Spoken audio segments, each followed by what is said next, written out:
केयं गीता नामसहस्रं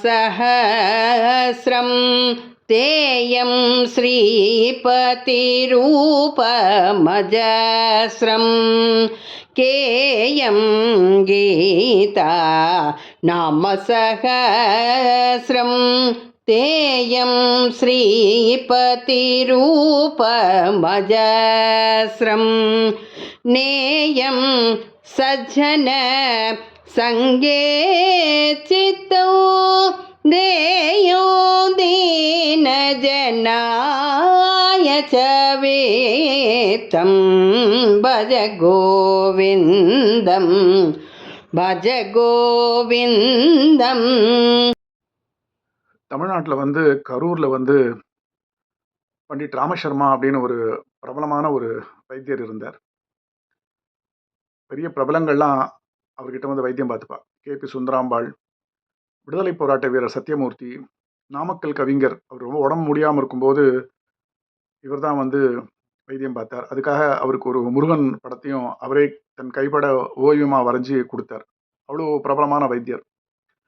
பெரியவாளுடைய பெரிய பக்தர் அவர். ஒரு தடவை அவருக்கு காஞ்சிபுரத்துலேருந்து தகவல் வருது. பெரியவாள் தனக்கு காய்ச்சல் இருக்கிறதாவும் இந்த ராமசர்மா பண்டிட் ராமசர்மா டாக்டர் வர சொல்லி தகவல். டாக்டர் ராமசர்மாவும் போனார். போன உடனே உள்ளே போகிறார். பெரியவா இருக்கா. பெரியவா பார்க்குறா. பார்த்த உடனே, ராமசர்மா, நான் உன்னை தானே வர சொன்னேன், இதனை மருந்து பெட்டியோடு வந்திருக்க நீ அப்படின்னு. ராமசர்மா யோசிச்சார். நம்ம வைத்தியர் டாக்டர், நமக்கு ஒரு காய்ச்சல்னு சொல்லி அனுப்பிச்சிருக்கா, அப்போ நான் மருந்து பெட்டியோடு தானே வரணும் அப்படின்னு. பெரியவா சொல்கிற, உடம்புனா சரீரம்னா ஜுரம் வரதான் செய்யும், இதெல்லாம் சகஜம். காய்ச்சல் எதுக்கு வருது? காய்ச்சலே நம்ம உடம்பை குணப்படுத்துறதுக்கு தான் வருது. சரி, நோயை குணப்படுத்துறதுக்கு இந்த பிறவி பிணியில் ஒரு நோய் இருக்குது. அதை தவிர இது மாதிரியான இந்த பிறவியில் நோய்களும் வருது. ஒரு வித்தியாசமான மருந்து இருக்குது ராமசர்மா, அதை பிரயோகம் பண்ணலாம் அப்படின்னு நினைக்கிறேன் இன்னைக்கு. அதுக்கு தான் நான் வர சொன்னேன் அப்படின்னு. ராமசர்மாவுக்கு ஒன்றும் புரியல. உடனே பெரியவா கேட்டார், நீ குளிச்சுட்டு வந்திருக்கியான்னு. ஆமாம், நான் ஸ்நானம் பண்ணியாச்சு. கொஞ்சம் இரு, நான் 2வது தடவை போய் குளிச்சுட்டு வரேன் அப்படின்றார். குளிச்சுட்டு வந்தார். ராமசர்மாவை கூப்பிட்டார். இப்போ பாரு என்னுடைய ஜுரத்தை, நான் ஜுரம் இருக்குது. உடனே பெரியவா சொல்கிறார், நம்ம 2 பேரும் இப்போ உட்காந்து விஷ்ணு சஹஸ்ரநாமம் பாராயணம் பண்ணணும், சரியா அப்படின்றார். சரின்னு இவரும் ஜபிக்கிறதுக்கு உட்கார்றார். விஷ்ணு சஹஸ்ரநாமம் பாராயணம் பண்ணி முடித்தார் பெரியவா. முடித்த உடனே, ராமசர்மா இங்கே வா, இப்போ என்னுடைய ஜுரத்தை பாரு அப்படின்னார். ஜுரம் இல்லை. ஆச்சரியம். ரொம்ப முற்றிலும் குணமாக இருந்தது. உடனே ராமசர்மா கிட்ட சொல்கிறார் அவர், விஷ்ணு சஹஸ்ரநாமம் இருக்கு இல்லையா, அந்த ஜபம் பண்ணுறவளுக்கு செல்வம் மாத்திரம் இல்லை, ஆரோக்கியமும் வரும் அப்படின்னு நான் எல்லாருக்கும் சொல்லிட்டு இருக்கேன். எல்லாரும் கேட்குறா, ஜனங்களும் கேட்குறா. அதை நிரூபித்து காமிக்கணும் இல்லையா நான், அதுக்கு ஒரு சந்தர்ப்பமாக தான் இந்த சந்தர்ப்பத்தை நான் பயன்படுத்திட்டேன் அப்படின்னார்.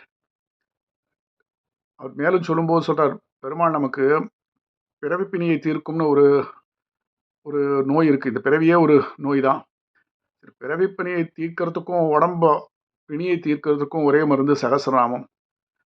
நீ மருந்து கொடுக்கறதுனா கொடு, ஆனால் நான் சொல்கிறது என்னென்னா, உன்னோட மருந்தோட இந்த ப்ரிஸ்கிரிப்ஷனில் இதையும் சேர்த்துக்கோ அப்படிங்கிறார் அவர் ராமசர்மா கிட்ட. அப்படி மகாபெரியவா விஷ்ணு சஹஸ்ரநாமத்தினுடைய மகிமையை உலகத்துக்கு காட்டணும் அப்படிங்கிறதுக்காக தன்னையே ஒரு முன்னுதாரணமாக வச்சு காண்பிச்சார். இது ஒரு பெரிய ஒரு ஆச்சரியமான விஷயம். ஆதிசங்கரனுடைய பஜகோவிந்தத்துக்கு வருவோம். கீதாச்சாரியனாக பகவானால் உபதேசிக்கப்பட்ட கீதையையும் பகவானை குறித்து சொல்லும் விஷ்ணு சஹஸ்ரநாமத்தையும் தினம் பாராயணம் பண்ணணும் அப்படின்றார் ஆதிசங்கரர். ஸ்ரீ கிருஷ்ண பகவானுடைய ரூபத்தை எப்பயுமே மனசில் தியானம் பண்ணணும். மனசை சாது ஜனங்களுடைய கூட்டத்தில் வைக்கணும். ஏழை ஜனங்களுக்கு தானம் பண்ணணும். இது சுருக்கமான ஒரு அர்த்தம். சகஸ்ரநாமத்தினுடைய மகிமை எல்லாருக்கும் தெரியும். பகவானுக்கு பல நாமங்கள் இருக்கின்றன. பேராயிரம் பரவி வானோர் ஏத்தும் பெம்மானே அப்படின்றார் ஆழ்வார். ஆதிசங்கரர் இங்க சொல்றது என்னன்னா, 1000 நாமாவை சொல்லணும், ஒரு நாமாவை 1000 தர சொல்லணும் அப்படின்னு இந்த மகான்கள்லாம் சொல்றார். பகவத்கீதை வேதத்தினுடைய சாரங்களை சுருக்கமாக உபதேசிப்பது அப்படின்னு ஆதிசங்கரர் சொல்றார் கீதா பாஷ்யத்துல. சகசிரநாமத்தில் வேத்யோ வைத்திய சதாயோகி வீரகா மாதவோ மதுகு அப்படின்னு 519வது நாமம். பகவான் இந்த சம்சாரம் அப்படின்ற வந்த ஒரு நோயை ரோகத்தை முற்றிலும் போக்குறதுக்கு கீதை அப்படின்ற ஒரு உத்தமமான வித்தையை மருந்தை உபதேசம் பண்ணார் அப்படின்றார் ஆதிசங்கரர். எப்படி இந்த சகசிரநாமத்தையும் கீதையினுடைய ஏற்றத்தையும் உலகத்துக்கு உணர்த்தினவர் ஆதிசங்கரர் பகவத் பாதாள். இந்த ஸ்லோகம் அதுக்கு ஒரு ஒரு முன்னுதாரணமாக நம்ம பார்க்கலாம்.